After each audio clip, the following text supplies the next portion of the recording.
Naruto episode 5 you failed ககாஷியின் final decision Tamil summary என்னன்னு பார்க்கலாம். இது பெல் டெஸ்டின் தொடர்ச்சி. நருடோ, சாஸ்கே, சாகுரா மூவரும் தனித்தனியாக ககாஷியை வெல்ல முயன்றும் கொஞ்சமும் சாதிக்க முடியவில்லை. இப்போது தேர்வின் உண்மையான அர்த்தம் வெளிவருகிறது. தொடக்கத்தில் என்ன நடக்கிறது? ககாஷி லஞ்ச் பெட்டிகளை கொண்டு வருகிறார். மூவரும் பசித்து கிடக்கிறார்கள். ஆனால் ககாஷி நருடோவுக்கு உணவு தடை. தேர்வை கஷ்டப்படுத்த என்று சொல்கிறார். நருடோ பசி காரணமாக மிக கஷ்டமாக இருப்பான். சாஸ்கே அண்ட் சாகுராவின் மனசு. சாஸ்கேவும் சாகுராவும் உணவு சாப்பிடலாம். ஆனால் அவர்கள் நருடோ பசியால் துன்பப்படுவதை பார்த்து கவலைப்படுகிறார்கள்.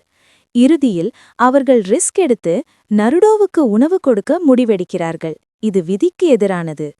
Teamwork test reveal.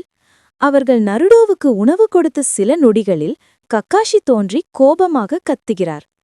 நீங்கள் ரூல்ஸ் ஃபாலோ செய்யலை என்று கூறுகிறார். அந்த நிமிஷமே மூவர் தோல்வி அடைந்து விட்டோம் என்று நினைக்கிறார்கள். ஆனால் ககாஷி சிரிப்பார். ககாஷியின் ட்ரூத். ககாஷி சொல்வார், நிஞ்சா ரூல்ஸை மீறுவது தவறு. ஆனா கூட்டத்தை விட்டு தப்பிப்பவன் இன்னும் மோசன். இதுவே தேர்வின் ரகசியம். டீம்வொர்க் இருந்தால்தான் நீங்கள் உண்மையான நெஞ்சாக்கள். அதனால் Naruto, Sasuke, Sakura pass. Team 7 அதிகாரப்பூர்வமாக உருவாகிறது. எபிசோட் முடிவில் மூவரும் ககாஷியை கேட்டு முதல் மிஷனுக்கு தயாராகிறார்கள். இதுதான் டீம் 7இன் உண்மையான பயணத்தின் ஆரம்பம்.